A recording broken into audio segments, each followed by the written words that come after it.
You're welcome to our program. Thank you very much.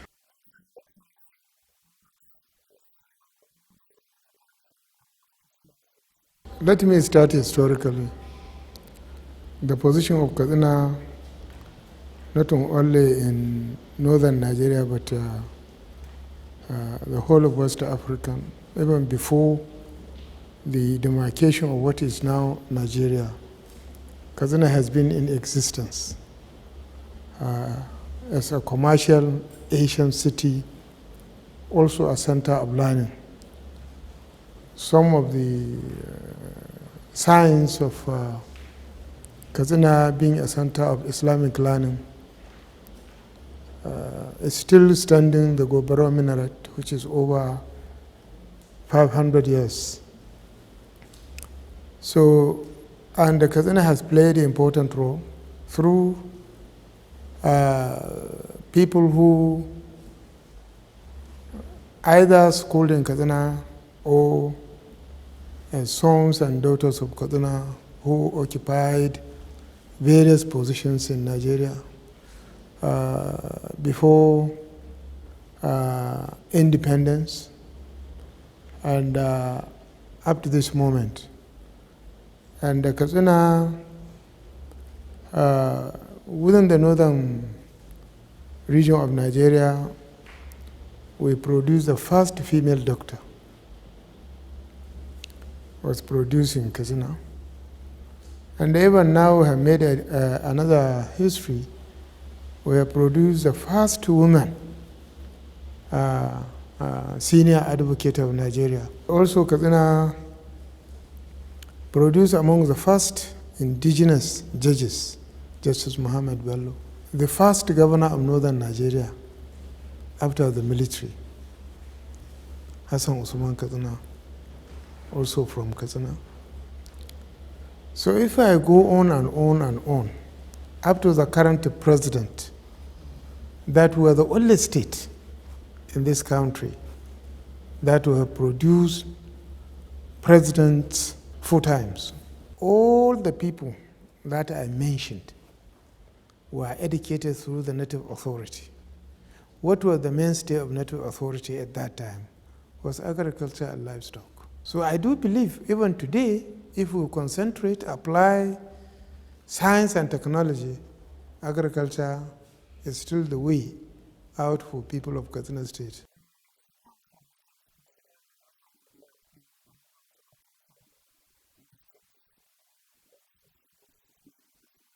Sometimes in 2014, toward the end of the year, I cannot remember precisely the time, either toward the end of 2014 or early 2015. There was an incident of over 140 people who were killed by bandits crossing from Zamfara and some parts of Benungali Forest in Kaduna State. From then on, cattle rustlers. At that time, it was not about kidnapping. It was simply cattle rustling. And it was strongly suspected even then that some elements of insurgents from northeast might have infiltrated the area in order for them to get money for arms and ammunition. So by the time we came, the killings were on a daily basis. And we said, okay, we cannot do this alone, because if you do it in Katsina without doing it in Zamfara, without doing same in Kaduna, without doing same in Kebbi and Sokoto, you will be wasting time and resources. So all the governors of Northwest, including the governor of Niger, we agreed, we approached the president, and the president directed the military under GOC Kaduna. So all the states we gathered, the police, the civil defense, the SSS, immigration, and even custom, we brought them in because they have a surveillance helicopter and all. Anybody who could offer any assistance. We came, we contributed money and financial operation of the Air Force, Army. It calmed the area for some time. So we all agreed to go back to our state and see what we can to control and safeguard our borders.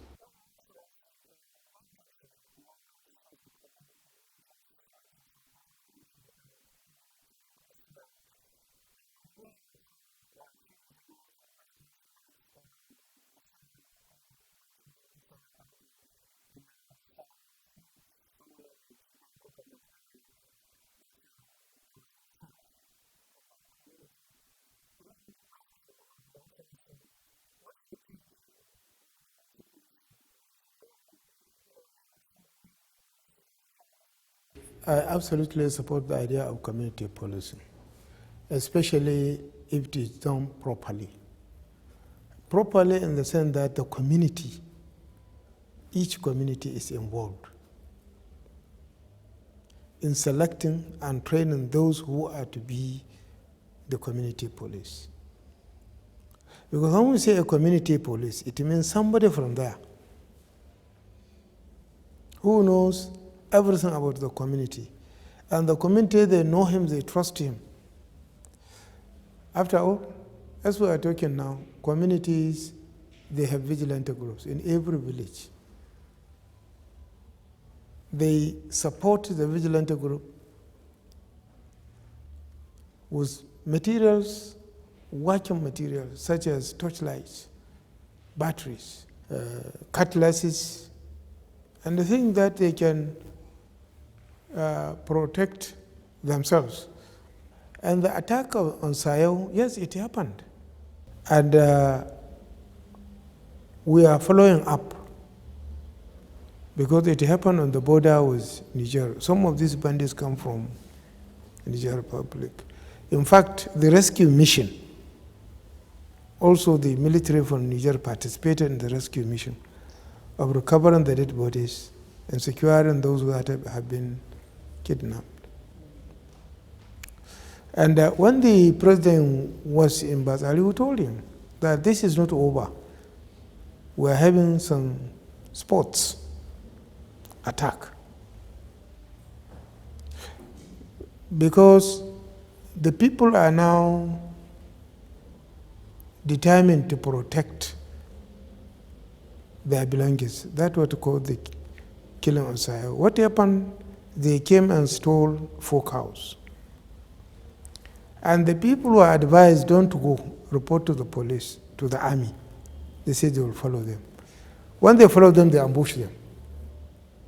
You follow somebody who has AK-47, AK-49, but you followed him with sticks and then gun in an area which he knows better than you. So they fell into a trap. So 10 of them were killed. 2 days ago, there was also something in Musa. So all along the forest area, it is coming down, but work needs to be done because we are supporting what is going on in Zamfara, because Zamfara has the capacity to dilute the whole of Northwest. Because all these bandits that are coming to Katsina to attack are coming from Zamfara. All the governors now, we are working on a peace deal. We are discussing with the Fulani leaders. And even 2 days ago, there was a meeting with their representatives. And we gave them 1 month from the meeting we had with the Inspector General of Police and the other governors.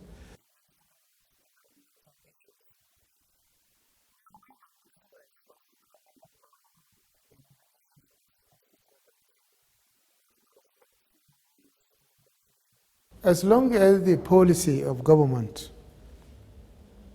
agriculture remains a central point of policy without changing. So I'm sure not only Katsina, most of the states in northwest and northern part will be able to stand on their feet. One, the land is there, water is there, we have the people, and since you have the people, you have the market. And we also supply most part of West Africa, especially in Niger Republic.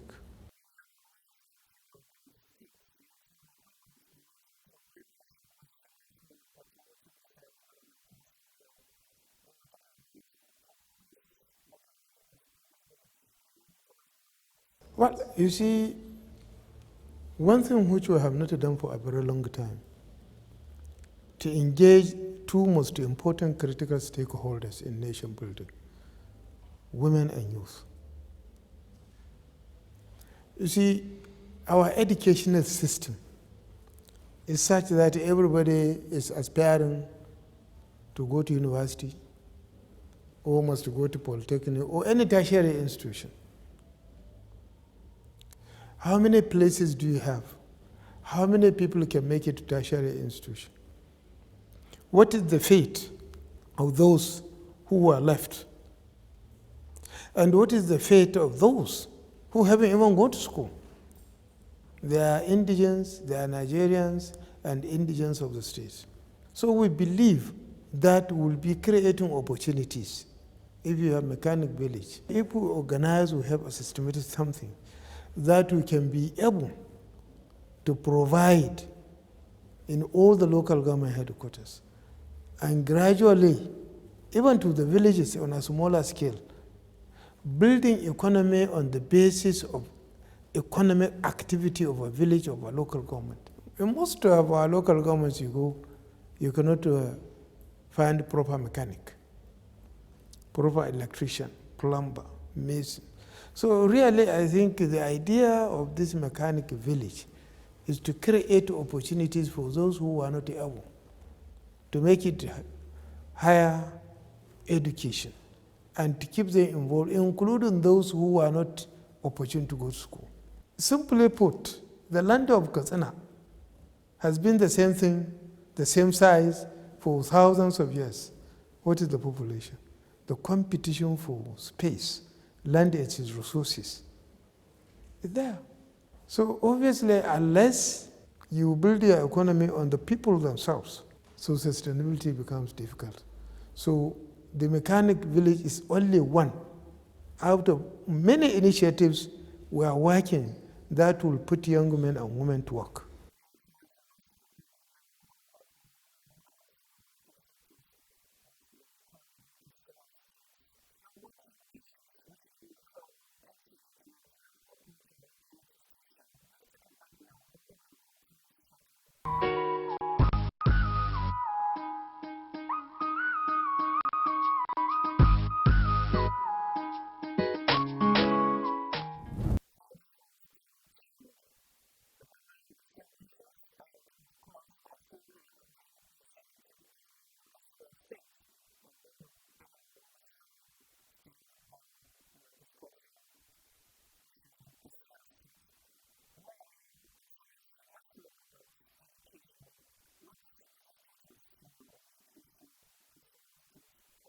What we bet is worse than what we have today. From 2015 to To date, in primary education alone, we have spent about 11 billion naira in terms of rehabilitating existing classes, constructing new classes, employment of teachers, training, their salaries, allowances. We are not talking even about billions of naira we paid in terms of pension and gratuity of teachers who left service. So we decided to invest heavily in education, especially the foundation education, that is the primary and the secondary education. Investment in education is what you see after 10 years. It's not what you see today. If you take a child or you want to train a teacher, before you train a teacher, it will take you 5 years for him to become qualified to teach others. So we're investing where the benefits will take time to come. And also we have taken a very unpopular decision, which previously governments were using. We will pay all examination fees for everybody. On the average, when we came, no class. The best class is the class that is about 92. But there was a class in junior secondary school that has over 300. In a classroom that has been designed to take a maximum of 50. And no school has any furniture. But I'm glad to say today, the primary schools in Katsina, about 60% of them have desks and chairs. And in order to bridge the gap, because the gap, when we made, what we did, we sent our education committee, visited every school, had a head count. The disparity from teacher-student ratio is more than 10 times what is required. So today in Katsina, if we are to provide classes, we can triple the whole of primary school classes, the whole of secondary school classes. There will be still some classes that will be over 50. This has been systematically built over years. Despite record has shown that contribution from UBEC has been going to the state annually. But with the record that we have, we challenge UBEC to come and see what we have done with their counterpart funding and our own funding. We also discovered that we are graduating over 700 from primary school across the state. And the provisions we have for junior secondary school is 275. Where are the rest? Some have gone to community schools. Some might have gone to private schools. Some might have dropped out after primary education. A primary education that can only be quantified by number of years you have been absent, not what you have learned. Because what we have, what we saw, is not education for result. And what we want is education for result. I am not interested in playing to the gallery today to have people clapping. No. I want people to remember after 30 years that there was somebody who came and do this and did this. And the evidence is there. Why people respect Chibo Bafemi Olo in the Western Nigeria up to date? It was because he invested in education, massively gave them education.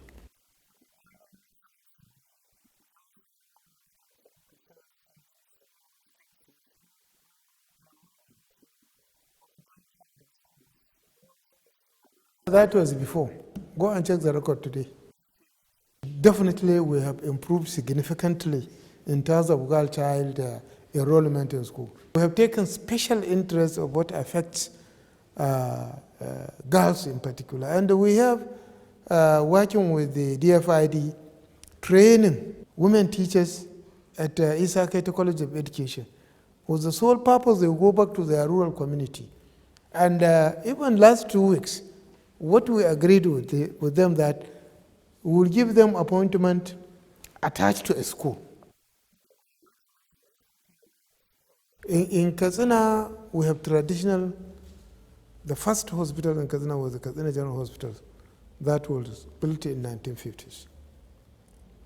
then second one in Daura, the third one in Funtua. So we said, okay, let us bring up to date the General Hospital in Katsina and the General Hospital in Daura, General Hospital in Funtua. We have succeeded up to 80% because we are phasing the work. And so when we say we have succeeded up to 70 and 80%, then we included other hospitals. We included Kankia, Musa, Malumfashi, Dutsemma, Bauri, and Jibia.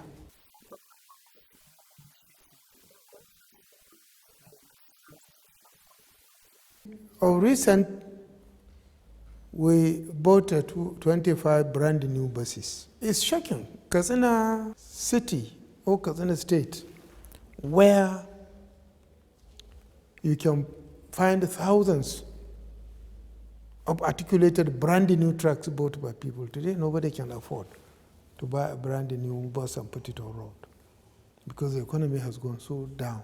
So most of the fatal accidents we are having are as a result of overtime vehicles. So we thought to rescue, to assess the situation, is let us buy brand new.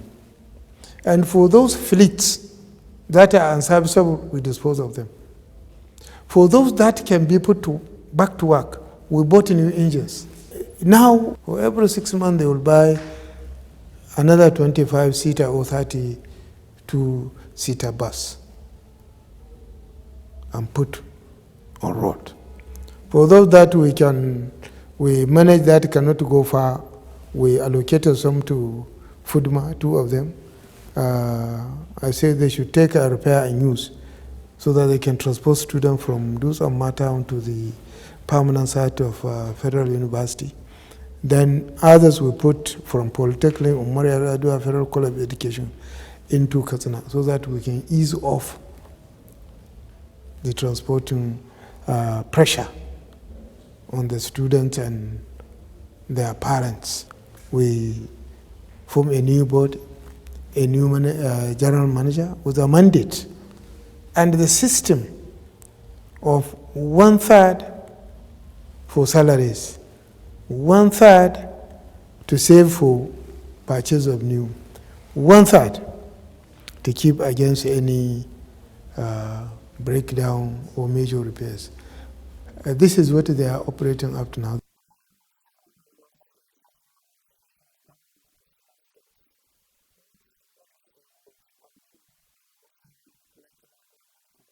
Service to the people. Mine is simply to put in the best I can for the benefit of majority of the people of Katsina. Ours is investing in people. It's better than investing in tall buildings. If you build human beings, you invested heavily in humans. A father will pass to his son, and a son will pass to his son. So your investment will be there until the end of time. That's why we are choosing education. Education is our #1 investment in Katsina State.